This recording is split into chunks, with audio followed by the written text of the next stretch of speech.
Sa mundo ng mga baka, may kasabihang na ang laki ang labanan, lalo na kung toro ang pag-uusapan. Nakakita ka na ba ng torong sobrang maskular na parang dinevelop sa gym? O kaya naman ay may sungay na abot 8 talampakan ang haba? At paano kung may lahi ng toro na maikukumpara sa isang mamahaling SUV? Pero ang kakaiba dito hindi pa yan ang pinaka-wild dahil may isang klase ng toro na kayang hilahin ang isang truck na parang laruan lang. Sa ngayong araw na ito sa Noel Polo TV, kikilalanin natin ang 10 pinaka-majestic na lahi ng toro sa buong mundo. Mula Amerika hanggang Italia, France hanggang India, susuyurin natin ang bawat sulok ng mundo para maipakita sa inyo ang mga pinakamatinding toro na gumagala sa lupa.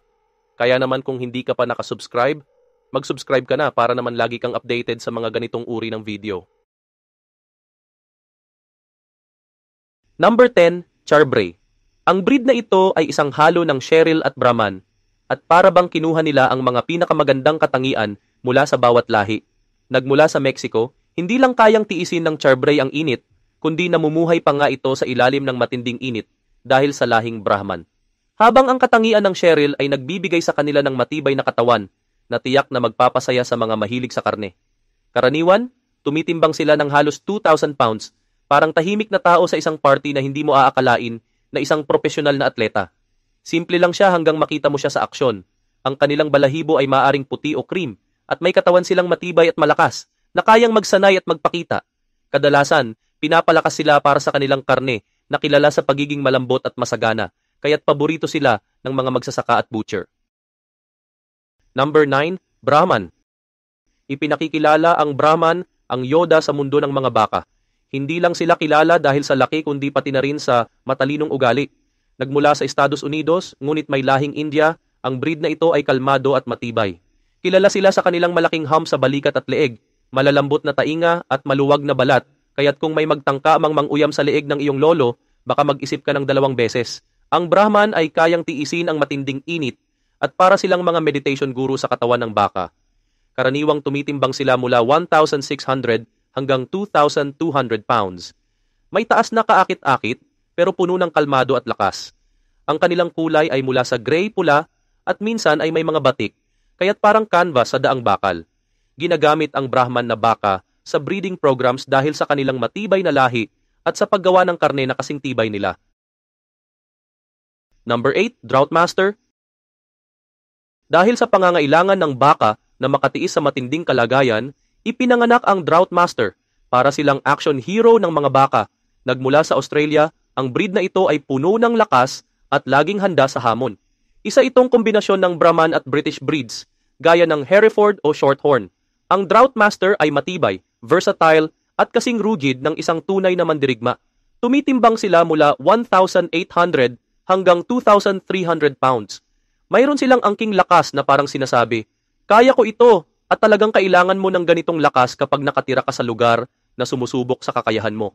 Ang kanilang balahibo, na karaniwang may iba't ibang shade mula sa pula hanggang honey, ay hindi lang kaakit-akit, kundi nakakatulong din sa pagpapanatiling malamig ng kanilang katawan sa ilalim ng araw. Pinapalakas sila para sa kanilang karne, at mahusay silang mag-convert ng mahihirap na pagkain tungo sa masasarap na steaks, parang pagpapalit ng tubig sa alak.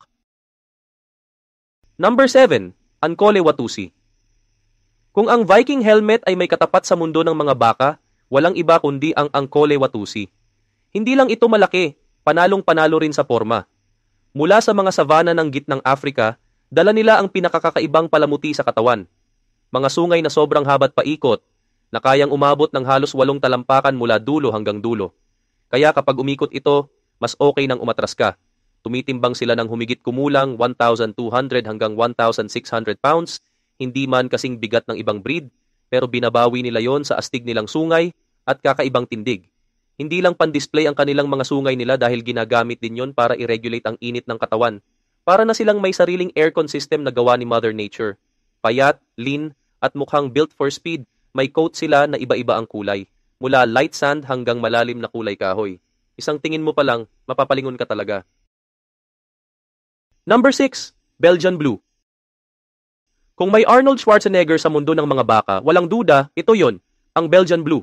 Nagmula sa Belgium, ang breed na ito ay bunga ng matinding selective breeding. Parang sinabayan ng genetics at walang tigil na protein shake. Kilala sila sa kanilang kakaibang muscle definition, dala ng tinatawag na double muscling. Kaya kung naghahanap ka ng baka na parang laging nasa gym, eto na yon. Tumitimbang sila ng lampas 2,500 pounds. Sa laki nila, parang lumiliit ang kahit na isang kabayo. At yung katawan nila, sobrang muscular na parang ine-edit sa computer, pero natural lahat yan, walang daya at karaniwan silang pinalalaki para sa karne. At kung hanap mo ay steak na hindi lang malasa kundi mukhang may six-pack pa, swak na swak ito para sa'yo. Number 5, Indian Gaur. Ito ang halimaw sa laki. Ang Indian Gaur o minsan tawag ng iba, Giant Forest Bull. Sa laki nito, parang lahat ng ibang toro ay nakadiet. Native sila sa mga kagubatan at damuhan ng South Asia, lalo na sa India. Pero hindi lang basta malaki, ito ang pinakamalaking species ng wild cattle sa buong mundo. Kung may kampeon sa bigatan sa mundo ng mga baka, malamang ito na yon, ang Indian Gaur. Lakad pa lang parang sinasabi na niya na akin to. At sa timbang na umaabot ng halos 3,300 pounds, siguro nga totoo yon. Ang mga lalaki ay kayang umabot ng 7 talampakan ang taas sa balikat at kailangan mo talaga ng hagdan kung balak mong tapikin sa ulo. Ang katawan niya ay sobrang maskulado na parang nililok sa bato. At ang balahibo ay itim o halos itim, tapos may puting medyas sa paa na parang built-in style. Kapag nakita mo siya, mararamdaman mo agad na may angas, may dignidad, at may presensyang hindi mo basta-basta lalapitan. Number 4, Chianina. Diretso mula Italy, hindi lang puso ang dala kundi dambuhalang katawan. Ang Chianina ang tipong baka na parang lumabas mula sa isang fairy tale. Matangkad, elegante, at sobrang model material. Parang runway model ng mundo ng mga toro. Kaya nilang umabot ng halos 6 na talampakan sa balikat at ang timbang ay umaabot ng mahigit 2,500 pounds. Noon, ginagamit sila bilang draft animals, panghatak ng araro, karwahe, at kung ano-ano pa. Ipinapakita lang kung gaano sila kalakas at katibay. Pero ngayon, mas kilala na sila bilang premium meat producers. Ang karne nila ay malambot, malasa, at swak para sa mga handa na parang pang fiesta. Yung puting balahibo nila na sobrang kinis, tapos yung tindig nilang parang hari, kaya sila ang paborito sa mga livestock show. At higit sa lahat, simbolo sila ng yaman at tradisyon ng agrikultura sa Italy. Number 3, Hereford. Kung may isang lahi ng baka na maituturing na tunay na veterano, ito na yon, ang Hereford.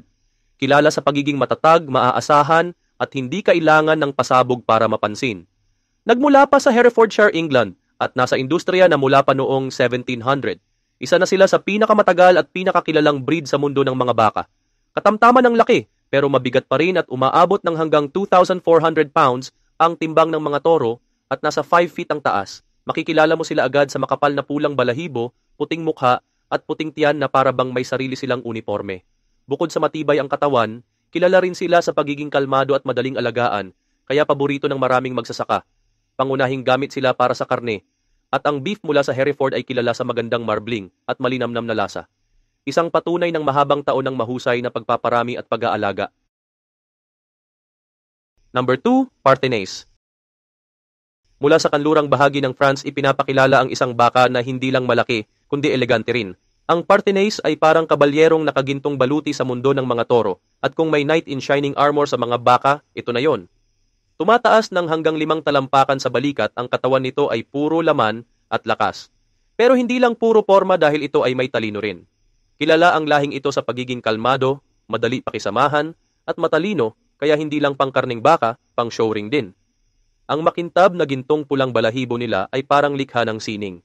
Kaya't saan mo man sila dalhin, sa pastulan man o sa parada, parang laging handa sa spotlight. Isa ito sa mga lahi ng baka na sabay ang ganda, talino at tibay. Number 1, Simmental. At heto na ang nangunguna, ang Simmental. Galing sa mga tanawing parang postcard ng Switzerland, ang torong ito ay parang Swiss Army knife ng mundo ng mga baka. Hindi lang siya isang lahi, isa siyang all-around champion. Kaya niyang magbigay ng gatas, karne, at lakas at lahat na. Kaya hindi nakapagtatakang maging paborito ng mga magsasaka sa iba't ibang panig ng mundo. Tumitimbang ito ng hanggang 2,800 pounds at may taas na halos 6 na talampakan sa balikat. Ang balahibo ay karaniwang kulay ginto na may puting halo na hindi mo pwedeng hindi mapansin. Bukod sa laki at gamit, kilala rin ang Simmental sa pagiging mabait at maamong alaga. Isang gentle giant na kayang maging katuwang sa gawain o kahit mapabilang sa isang pamilyang may alagang hayop. Ang gatas nito ay sagana at mataas ang kalidad, habang ang karne ay kilala sa linamnam at kalidad. mula sa malamig at luntiang pastulan ng Alpine region. At yan ang listahan ng pinakamalaking toro sa buong mundo. Ang bawat isa ay may sariling kwento, galing, at dahilan kung bakit sila hinahangaan. Huwag kalimutang mag-subscribe sa channel para sa iba pang nakakabilib na kwento mula sa Noel Polo TV.